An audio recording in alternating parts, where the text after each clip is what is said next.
This show really filled my cup. As a big fan of like the sitcoms from like 2010s and earlier, it felt like we were bringing it back, which I loved.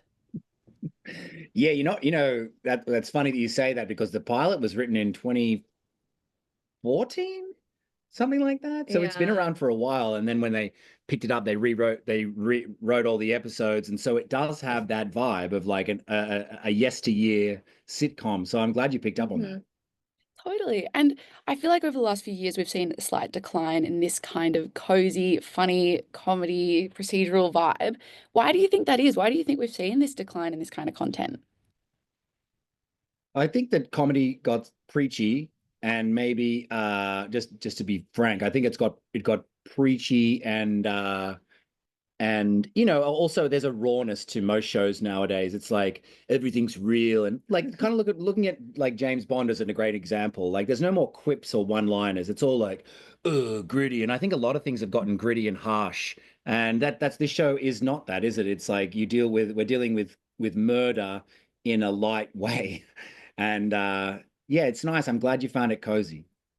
Yeah. And I mean, something that boggled my mind. So I knew watching it that it was filmed in Australia on the Goldie, but it did not look like that. Oh my God. How did you make it seem so American? And were there any big roadblocks like in the Australian wildlife or anything in creating this, American show on the Goldie? Well, we drove up to Mount Tamborine and Canungra, which was like, a misty, um, heavily wooded mountain town. So it was kind of already set for us. I know that there were like some telltale trees in the back that looked kind of tropical. They had to get out of frame or cover up, or in some cases chop away. What else was really Aussie? Fake. Oh That yeah, there's mountain, some fake. not There's real. some Yeah. fake. We faked it. Yeah, we faked it. And we had to drive on the right-hand That's side of the right. road in Australia. Well, Yeah. we're used to driving on the right-hand side of the road, like you and I are fine at that. Yeah. But, doing it in Australia when everyone else is driving on the left was interesting. Yeah. They had to like cover, they had to put on all the cars Yes, that they had to put fake steering wheels. steering wheels on the left hand side of the road or of the car Yeah. and drive on the right hand side. I just drove a regular right hand, side of the road truck. It was so giant though. It was one of those, it was like a real American style truck. I think your car in that was Ryan Reynolds' car in Fall Guy. Same It was, car. it was Cool. the one he like does donuts with. That's a fun fact. That should be on IMDb fun facts. I'll put it on there after this. I'll make sure Okay. that gets It was representation so for you. Yes. high up though, like getting into it, I had to pull myself, That's like I had to right. do a pull up every time.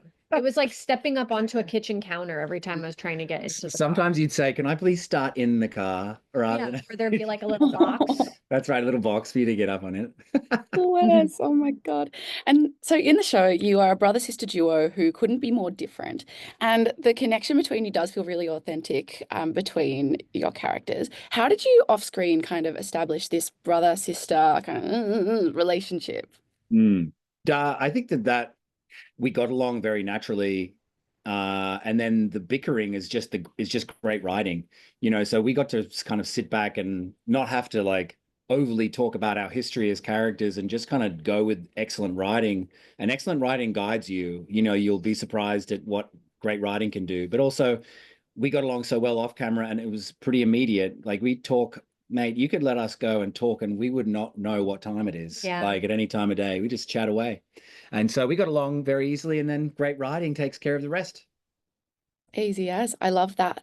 And, in the show, I was so impressed by seeing all of these Aussie actors pop up that I've seen on other shows doing amazing American accents.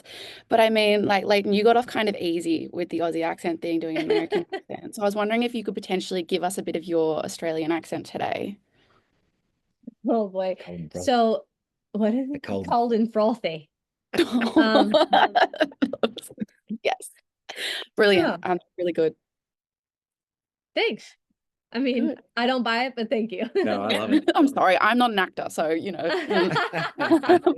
But also, like, in the show, we get to see a cameo from your husband, Adam, who is, currently right now everyone's thirsting over because of his recent show on Netflix.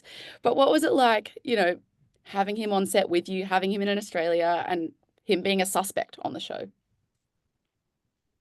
It fit. It worked.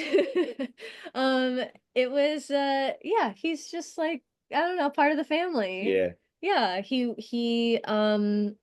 there was this kind of weird, even on the page, of a weird, quirky kind of character.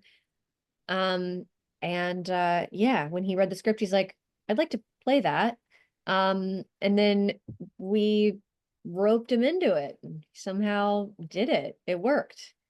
Well, So I read in the press notes that he really helped in creating his costuming for the character. And in all the like images I've seen, good, looks great. Love a kerchief. yeah, yeah. Like Achievement, I think he had like the dingle dangles of it was a Like cowboy. fringe. Yeah, like the fringe, exactly. The Yeah. dingle dangles. What? No, Tingle Dangles The dingle is dangles. term for it. Yeah, the fringe that hung down from the jacket and everything. Yeah, very well done, Adam. Yeah. Hell yeah. And Luke, you've had some amazing roles, but this kind of must feel like a pretty big break, especially next to the amazing Leighton Meester. How does it feel to be kind of back in Australia and having this huge, cool new show come out? Oh, it's so good. You know, the other day, the showrunner John Quaintance, who created this whole thing, said to me, "Thank God you decided to audition because I didn't want to audition at first. I just didn't think it was worth my time because I thought somebody else could play it better." And they were struggling to find this guy, and I was like, "Fine, I'll audition." My agent was like, "Come on, they really want to see what you can do." I did it. They're like, "That's the guy." And John said, "You know, thank God you decided to audition." And I go, thank God for you and me. Like I'm so glad I did because it's such a big role for me. And also like exactly what I want to do with my career. Is these kind of characters. And a character that I didn't think I would play very well, but then I can. It's always nice to surprise yourself. Yeah, you nailed it. And my last very quick question is, out of both of you in real life, who's the good cop, who's the bad cop? On Oh, real it really? life. You're good cop, I'm bad cop. Really? In the real life, like, remember how people would come, like guest stars and stuff like that would come, and I didn't have the energy sometimes to talk with them, like to just chat. And you were just like, she Interviewing just had, them. yeah, she was interviewing them. She was on their level, like To getting to. people. You're I'm good. thinking of one person in particular. Oh I yeah. was tired Who is one it? day, and somebody came to set who Emotional. was just high energy, and Leighton got in there with him, and she was just like laughing away, and I was like, thank God for Leighton, because like I don't have the energy for this.